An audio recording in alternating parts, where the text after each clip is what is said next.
Mga kababayan, huwag nyo nang hanapin ang mga pulis sa presinto sapagkat kami ay nasa inyo ng mga telepono. Dial 911, darating kami sa loob ng 5 minuto. Lilingkod sa bawat Pilipino at magbibigay ng tamang impormasyon para sa tahimik at maayos na Pilipinas. Police News Network, alagad ng batas, tagapagtaguyod ng balitang pulis, sandigan ng mamamayan, patnubay ng katotohanan.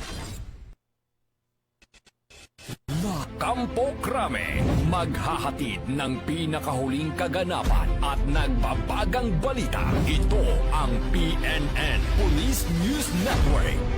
At ngayon, ang inyong mga tagapagbalita. Magandang araw, bagong Pilipinas. Kami ang inyong alagad ng batas, tagataguyod ng Balitang Pulis. Ako po si Patrolman Lubimir Julian. At Patrolwoman Mary Grace Artizuela mula sa PNP Anti-Cybercrime Group. Kami po ay maghahatid sa inyo ng tamang balita, kwento ng pulis at serbisyo para sa mamamayan. At ito ang PNP News Online. Ang pangunahing balita ng Police News Network, alagad ng batas, tagataguyod ng Balitang Pulis.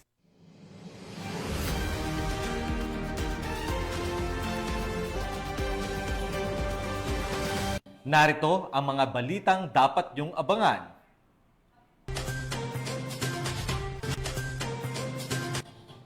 Lalaking armado na aresto sa loob ng 5 minuto ng San Miguel PNP.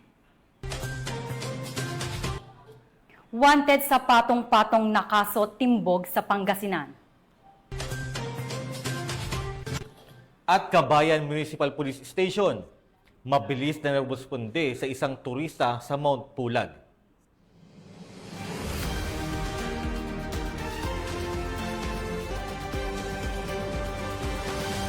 Narito ang mga balitang hatid ng ating PNN correspondents mula sa iba't ibang panig ng bansa.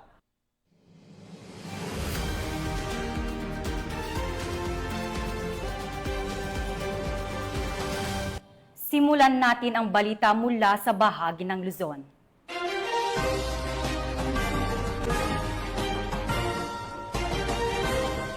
Hindi pa man lumilipas ang 5 minuto, agad nang narespondihan at naaresto ng San Miguel Municipal Police Station ang isang lalaking nagbabanta habang armado ng baril matapos ang agarang ulat mula sa komunidad. Ito ay patunay ng pinigting na presensya at quick response strategy ng kanilang himpilan bilang tugon sa direktiba ni Chief PNP Police General Nicolas Torre III laban sa mga loose firearms at posibleng banta sa seguridad. Patrolwoman Pearl Cristalin Javier sa report. Ng mga tauhan ng San Miguel Municipal Police Station ang isang lalaki sa loob lamang ng 5 minuto matapos magpakita ng mapanganib na pag-uugali sa publiko kabilang ang pagbabanta habang armado ng baril sa Barangay San Juan, San Miguel, Bulacan. Kinilala ni Police Lieutenant Colonel Joey Louie Bilaro, Acting Chief of Police ng naturang istasyon, ang suspect na si alias MJ, isang negosyante, 43 anyos at residente ng Barangay San Juan, San Miguel, Bulacan. Ayon sa ulat, dakong alas 9 ng gabi nang maaresto ang suspect matapos makatanggap ng tawag ang mga otoridad mula sa isang concerned citizen. Batay sa salaysay ng mga saksi, sinadya umanong ikinasa ng suspect ang kanyang baril sa harap ng publiko habang nagbabanta ng pananakit. Nakumpiska mula sa kanyang isang Taurus G3 9mm caliber pistol na may 5 bala. Nahaharap ang akusado sa kasong alarm and scandal, grave threat at paglabag sa RA 10591 o Comprehensive Firearms and Ammunition Regulation Act. Tinitiyak ni Police Colonel Angel L. Garciliano, Acting Provincial Director ng Bulacan Police Provincial Office, ang matatag at maagap na aksyon ng mga kapulisan sa bawat sulok ng lalawigan. Aniya, bahagi ito ng kanilang walang humpay na kampanya laban sa kriminalidad at patunay ng kanilang dedikasyon sa pagpapanatili ng kapayapaan at kaayusan sa komunidad. Mula dito sa Bulacan Police Provincial Office, ako ang inyong PNN correspondent, Patrolwoman Pearl Cristalin Javier, alagad ng batas, tagataguyod ng Balitang Pulis. Maraming salamat, Patrolwoman Javier. Tila hindi na umubra ang pagtatago at pagpapanggap ng isang lalaki na may kinakaharap na sangkaterbang kaso. Matapos siyang maaresto ng mga operatiba ng kapulisan sa Barangay Poblasyon, Suwal, Pangasinan. Ibabalita yan ni Patrolman Dennis Carinal. Estado ng mga tauhan ng SWAL PNP ang isang most wanted person sa Barangay Poblasyon, Suwal, Pangasinan, kasama ang RIU-1 IG PIU Pangasinan PPO, habang kinilala ni Police Captain John C. Ramos, hepe ng SWAL MPS, ang akusado sa pangalang alias John, 29 years old, residente ng Barangay Poblasyon, Suwal, Pangasinan. Dakong alas 8 ng umaga ng maresto ang nasabing akusado sa bisa ng warrant of arrest ng Honorable Abilina Jimenez Villegas Rosario, Presiding Judge Family Court, First Judicial Region Branch 14, Lingayen, Pangasinan, sa patong-patong na kasong rape, statutory rape, sexual abuse at walang rekomendadong piyansa. Samantala, nasa kustodiya ng SWAL PNP ang nasabing akusado para sa tamang dokumentasyon at disposisyon. Ang tagumpay ng operasyon ay patunay ng matibay na ugnayan sa pagitan ng mamamayan at ng pambansang pulisya sa isang mahalagang hakbang upang higit pang mapalakas ang kampanya laban sa kriminalidad tungo sa isang mapayapa, ligtas at maunlad na bagong Pilipinas. Mula dito sa Picadillo, Ilocos Region, ako po ang inyong Police News Network Correspondent, Patrolman Dennis Carinal, alagad ng batas, tagataguyod ng balitang pulis. Maraming salamat, Patrolman Carinal. Mula sa planong adventure na uwi sa tensyon ang pag-akyat ng isang turistas patungo sa Mount Pulag matapos itong mawalan ng malay sa kalagitnaan ng kanyang pag-akyat. Pero hindi nagtagal ang pangamba dahil agad rumisponde ang mga tauhan ng Kabayan Municipal Police Station. Yan ang balitang hatid ni Patrolwoman Jomalyn Kakanindin. Ipinamalas ng mga tauhan ng Kabayan Municipal Police Station ang kanilang mabilis na pagresponde at tunay na malasakit sa serbisyo matapos nilang sagipin at alalayan ng isang turistang babae na nawalan ng malay habang patungo sa Mount Pulag Protective Landscape. Ang agarang pagresponde ay pinangunahan ni PCMS Amor Dayutaw sa ilalim ng pangangasiwa ni Police Captain Denio Pasio, Acting Chief of Police, kasama ang mga sibilyang voluntaryo at mga kasapi ng Mount Pulag Eco Tour Guide and Porters Association. Ayon sa ulat, tumugon ang kapulisan sa panawagan ng isang tour guide na humihingi ng tulong para sa isang lokal na turista na biglang nawalan ng malay dahil sa labis na pagod. Agad siyang binuhat at inakay ng mga responding police at volunteers pabalik sa kanyang tinutuluyang homestay para makapagpahinga. Sa kabila ng kanyang kagustuhang manatili sa homestay, pinayuhan siya ng mga otoridad na magpatingin pa rin sa doktor upang masigurong ligtas ang kanyang kalagayan. Ang mabilis na tugon at dedikasyon ng mga tauhan ng Kabayan Municipal Police Station ay isang patunay sa kanilang tunay na paninilbihan at malasakit sa publiko na nagpapaalala na ang kapulisan ay hindi lamang para sa seguridad kundi katuwang din sa pagligtas ng buhay. Mula dito sa rehiyon ng Cordillera, ako ang iyong PNN Correspondent, Patrolwoman Jomalyn Kakanindin, alagad ng batas, tagataguyod ng balitang pulis. Maraming salamat, Patrolwoman Kakanindin. Naaresto naman ang 25 anyos na babae sa isinagawang buy-bus operation sa Malabon, habang nakumpiska naman ang mahigit 300,000 pisong halaga ng hinihinalang shabu mula sa suspect. Nakatutok dyan si Patrolwoman Glazel Ann Esperanza.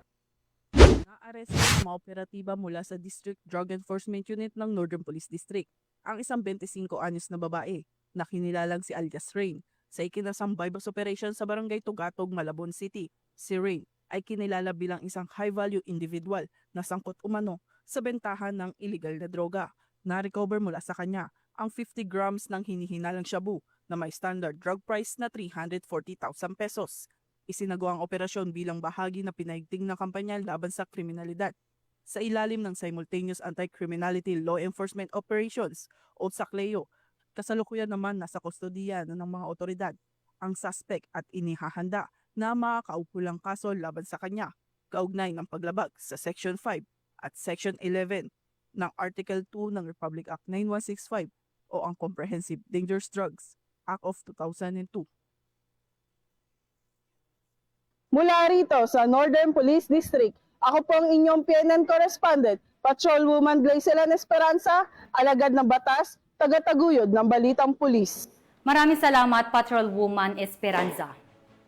Isang araw ng kasanayan at malasakit ang handog ng Quirino Police Provincial Office na ginanap sa Family Day at serbisyong komunidad bilang bahagi ng pagdiriwang ng 30th Police Community Relations Month ngayong Hulyo. Yan ang balitang hatid ni Police Staff Sergeant Jeff Jan Nabasa. Puno ng saya at pag-asa, ganito mailalarawan ang mga dumalo sa makabuluhang Family Day sa Quirino Police Provincial Office bilang pagdiriwang ng ika-30 anibersaryo ng Police Community Relations na ginanap sa QPPO Parade Ground kahapon.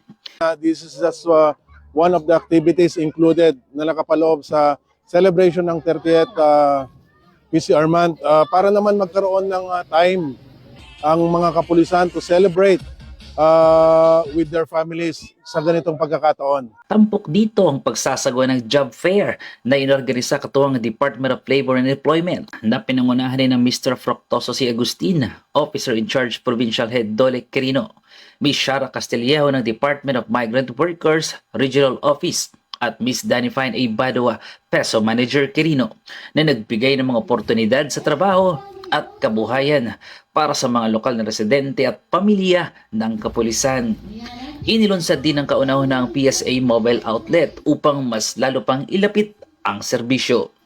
Highlights din ng programang pagbibigay ng portasol ng Department of Science and Technology sa mga piling tauhan ng Quirino Police Provincial Office. Ang Portasol Portable Solar Dryers ay isang makabagong teknolohiya na makakatulong sa kabuhayan ng mga benepisyaryo. Nagsagawa din ng pamamahagi ng mga school supplies, feeding program at libreng gupit sa programang BBM o Barbero ng Bayan si Mamang Pulis. Katuwang ang Darwin Supermart Printing Services, Anti-Narcotics International Assistant Group o NARIAG at LGBTQI+ Quirino sa pangunguna ni Mr. Eugene Collado para sa mga mag-aaral ng QPPO Child Development Center na nagbigay ng mga kagamitan at nutrisyon sa mga kabataan. At upang bigyang saya ang okasyon ay sabay na humataw ang mga bata kasamang tanyag na mascot ng Quirino PNP na si Patrolman Henyong na nagdala ng tuwa at sigla sa pamilyang dumalo. Ang QPPO Family Day ay hindi lamang pagdiriwang ng makasaysang ika-30 anibersaryo ng Police Community Relations, kundi ito rin ay nagpapatibay sa matatag na ugnayan sa pagitan ng kapulisan at ng komunidad.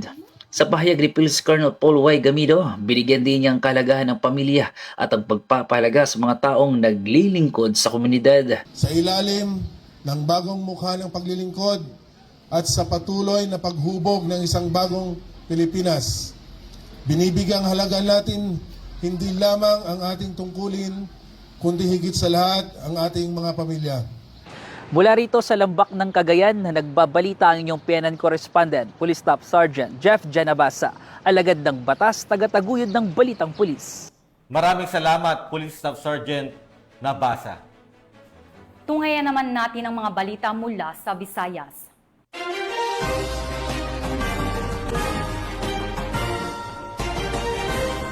Arestado ang isang lalaking kargador sa ikinasang bypass operation ng pulisya sa Haro, Iloilo, matapos maaktuhang nagbebenta ng hinihinalang shabu sa isang pusher buyer. Ang naturang operasyon ay bahagi ng malawakang hakbang ng kapulisan upang linisin ang komunidad mula sa banta ng ilegal na droga at tiyakin ang kaligtasan ng mamamayan. Yan ang tinutukan ni Patrolwoman Lynette Sablon. Estado ang isang 48 anyos na kargador sa isang matagumpay na bypass operation ng mga otoridad ng Police Station 9 sa ilalim ng pamumuno ni Police Major Eduardo Chacon, hepe ng Police Station 9, sa Barangay L98, Haro, Iloilo City, nito lamang 15 ng Hulyo, taong kasalukuyan. Kinilala ang suspect na si alias Negro, residente ng Barangay Bacau, Mandurriao, Iloilo City. Nasamsam mula sa suspect ang isang plastic sachet na inihinalang shabu matapos bentahan kapalit ng 1.5 Markman. Nang kapkapan, nagdiskubre rin ang 10 karagdagang sachet na pinaghinilaang shabu kabilang na ang bypass item. Sa panayam, inamin ng suspect na nagbebenta siya ng iligal na droga upang madagdagan ang kanyang maliit na kita bilang kargador. Batay sa tala ng pulisya, dati nang nahuli si alias Negro noong 2014 sa kalintulad ng kaso, ngunit nakalaya noong 2023 matapos ma-acquit. Tinatayang 5 gramo ng hinihinalang shabu ang nakuha sa operasyon. na may kabuang street value na humigit kumulang 34,000 pesos. Nasa kustudiya na ng pulisya ang suspect at nasampahan ng kasong paglabag sa Republic Act 9165 ang Comprehensive Dangerous Drugs Act of 2002. Ang nasabing operasyon ay bahagi ng mas pinaigting ng kampanya kontra iligal na droga ng Philippine National Police sa patuloy na laban para sa isang mas ligtas at drug-free na komunidad. Mula rito sa Western Visayas, ako niyang PNN correspondent, Patrolwoman Nanette Sablan, alagad ng batas, tagataguyod ng Balitang Pulis. Maraming salamat, Patrolwoman Sablon.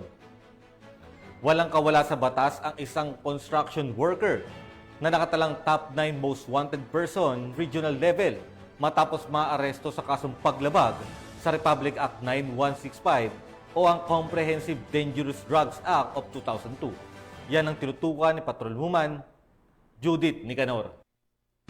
Himahas ang construction worker na top 9 most wanted person regional level sa kasong paglabag sa Republic Act 9165 o Comprehensive Dangerous Drugs Act of 2002 matapos maaresto ng kapulisan ng Cebu sa Purok Maria Luz, Barangay Lamak, Pinamungahan, Cebu nito lamang nakaraan. Kinilala ni Police Lieutenant Colonel Dexter M. Calacar, Force Commander ng 2nd Provincial Mobile Force Company, Cebu Police Provincial Office, ang suspect na si Ariel, 41 anyos, isang construction worker at residente ng nabanggit na lugar. Ayon sa ulat ng pulisya, bandang 1:00 ng matagumpay na mapasakamay ng mga otoridad ang suspect sa bisa ng warrant of arrest para sa kasong paglabag sa Section 5 Article 2 na Republic Act 9165 o Comprehensive Dangerous Drugs Act of 2002 na inisyu ni Honorable Rubin Ferdinand Altobar, presiding judge ng Regional Trial Court 7th Judicial Region Branch 29 ng Toledo City, Cebu na walang rekomendadong piyansa. Kasalukuyang nasa kustudiya ng Pinamungahan MPS ang suspect para sa dokumentasyon at tamang disposisyon. Paalala sa publiko, iwasan ang illegal na droga. Ang paggamit at pagbibinta o pagtutulak ng illegal na droga ay isang malubhang krimen na may mabigat na parusa sa ilalim ng batas. Hindi lamang ito sumisira sa kinabukasan ng isang tao, kundi pati na rin sa pamilya at sa komunidad. Makikipagtulungan sa otoridad kung may nalaman kang illegal na aktibidad. Huwag magatubiling i-report sa pinakamalapit na barangay o himpilan ng pulisya. Maging bahagi ng solusyon, hindi problema. Buhay ang nakataya, umiwas sa droga. Maraming salamat at magandang hapon sa ating lahat. Ang matagumpay na pagkaaresto ng suspect ay bunga ng pinagsanib puwersa ng 2nd PMFC, Pinamungahan Municipal Police Station at Regional Intelligence Unit 7. Patunay lamang na ang kapulisan ng Cebu ay patuloy sa pagpapatupad ng kanilang sinumpaang tungkulin kontra kriminalidad upang magkaroon ng maunlad na bansa para sa sambayan ng Pilipino tungo sa isang bagong Pilipinas. Mula dito sa Police Regional Office 7, ako ang inyong Police News Network Correspondent, Patrolwoman Judith Nicanor, alagad ng batas, tagataguyod ng Balitang Pulis. Thank you very much, Patrolwoman Nicanor. Narito naman ang mga balita mula sa bahagi ng Mindanao.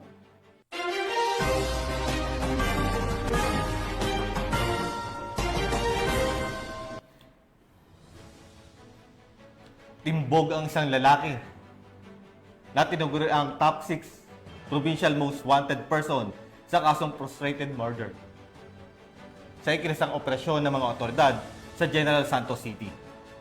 Patuloy ang paalala ng PNP sa publiko na makiisa sa kampanya laban sa krimen sa pamamagitan ng maagap na pag-uulat ng mga kahina-hinalang aktibidad sa kanilang mga lugar.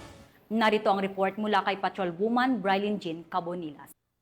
Ng mga operatiba ang tinagurang top 6 provincial most wanted person sa kaso nitong frustrated murder sa ikinasang warrant of arrest operation sa Purok 8, Lanton, Barangay Apupong, General Santos City, noong ika-16 ng Hulyo 2025. Kinilala ni Police Major Wesley P. Matiliano, Station Commander ng Station 5, General Santos City Police Office, ang naarestong suspect na si alias Adlaw, 41 anyos at may asawa, residente ng nasabing lugar. Bandang alas 8:40 ng gabi, ikinasa ng mga tauhan ng Police Station 5, General Santos City Police Office, kasama ang Sarangani Provincial Mobile Force Company, Sarangani Provincial Police Office, ang warrant of arrest para sa sospek. Matagumpay na nadakip ang sospek sa kanyang kasong frustrated murder na may rekomendadong piyansa na 200,000. Kasalukuyang nasa kustodiya na ng Police Station 5, General Santos City Police Office ang naaresto para sa tamang disposisyon. Ang matagumpay na joint operation na ito ay nagpapakita ng dedikasyon ng mga pulis na mahuli ang mga taong may nakabinbin na kaso upang mapanagot sa batas at mabigyan ng hustisya ang mga naging biktima ng krimen. Mula dito sa Regional Office 12, ako po ang inyong PNN correspondent, Patrolwoman Briley Jean Cabunilas, alagad ng batas, tagataguyod ng Balitang Pulis. Maraming salamat, Patrolwoman Cabunilas. Mabilis ang naging kilos ng kapulisan matapos makumpirma ang iligal na aktibidad ng isang lalaki na tinaguri ang newly identified drug suspect matapos magpositibo ang bypass operation sa Malaybalay City, Bukidnon. Nakibalita dyan si Patrolwoman Danessa Berdos. Matagumpay na nakumpiska ang tinatayang 136,000 pesos na halaga ng iligal na droga matapos maaresto ang isang suspect sa isinagawang bypass operation ng mga operatiba sa Barangay Magnaga, Pantukan, Davao de Oro nitong 15 ng Hulyo taong kasalukuyan. Kinilala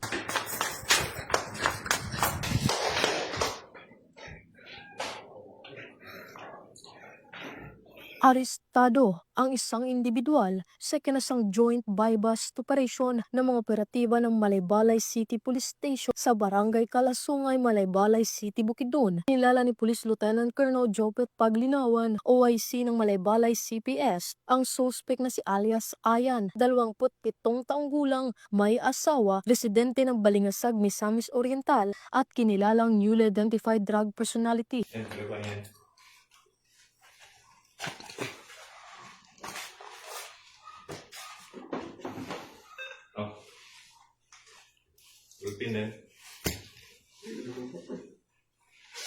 Sa kinasang operasyon bandang 1:00 ng hapon ay nakuha ang 3 pakete ng hinihinalang shabu, isang 500 peso bill na ginamit bilang buy-bust money at iba pang mga non-drug items. Naharap ang suspect sa kasong paglabag sa RA 9165 o Comprehensive Dangerous Drugs Act of 2002. Mula dito sa Camp Capistrano, Gusa, Cagayan de Oro City, ako ang inyong Police News Network correspondent, Patrolwoman Danessa Berdos, alagad ng batas, tagataguyod ng Balitang Pulis.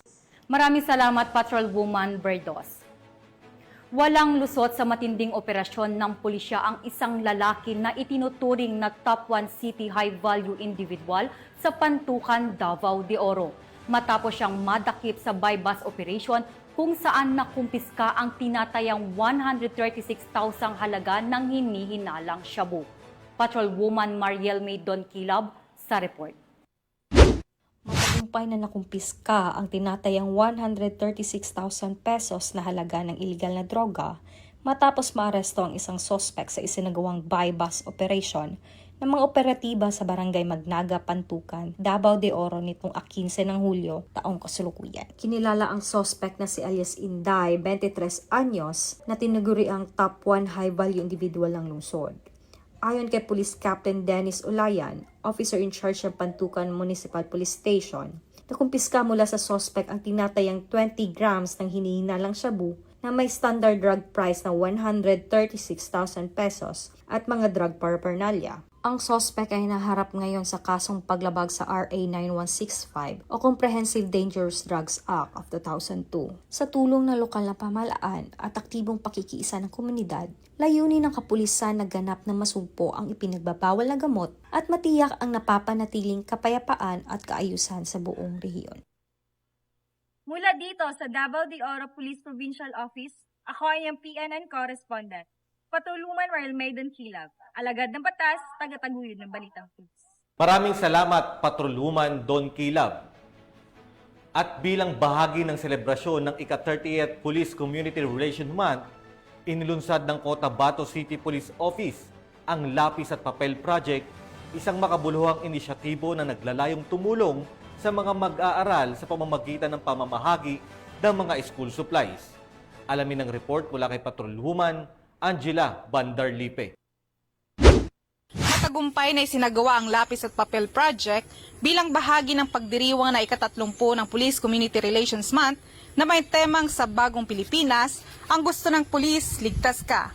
Sa Barangay Mother Poblacion, Cotabato City, nitala may 15 ng Hulyo taong kasalukuyan. Pinangunahan ng City Community Affairs and Development Unit na pinamunuan ni Police Colonel Jeben Imbungkayaw, City Director ng Cotabato City Police Office, ang natura aktibidad katuwa ang National Police Commission BARM at tinatayang 222 Grade 1 pupils mula sa J. Marquez Elementary School ang nakabenepisyo sa naturang proyekto. Layunin na aktibidad na ito na makatulong sa mga mag-aaral sa kanilang pag-aaral sa pamamagitan ng pagbibigay ng mga pangunahing gamit, pang-eskwela tulad ng lapis, papel at iba pang school supplies. Isang patunay ito na patuloy na nagsisikap ang kapulisan na mas lalong mapalapit sa komunidad sa pamamagitan ng mga programang nagbibigay serbisyo at pag-asa sa mga kabataan. Mula rito sa Rio ng Bangsamoro, ako ang iyong PNN correspondent, Patrolwoman Angela Bandarlipe, alagad ng batas, taga-taguyod ng Balitang Pulis. Maraming salamat, Patrolwoman Bandarlipe. At yan po ang mga balitang nakalap ng ating PNN correspondents mula Luzon, Visayas at Mindanao. At sa ngalan ng pamunuan ng Philippine National Police, sa pangunguna ni PNP Chief Police General Nicolas Torre III at sa pamumuno ni President Ferdinand Bongbong Marcos Jr., kami ay maglilingkod sa bawat Pilipino at magbibigay ng tama at balanseng balita.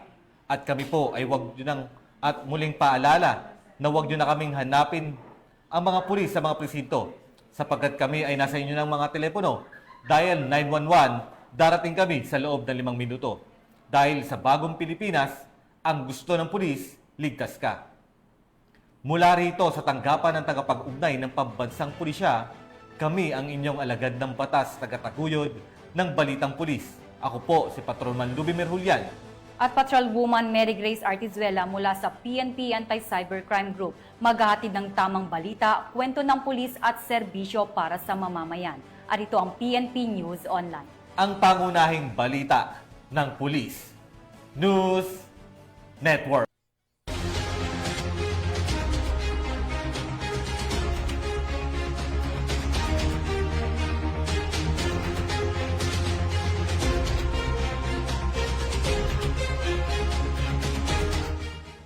Police News Network, alagad ng batas, tagapagtaguyod ng balitang pulis. Mga kababayan, huwag nyo nang hanapin ang mga pulis sa presinto sapagkat kami ay nasa inyo ng mga telepono. Dial 911, darating kami sa loob ng 5 minuto.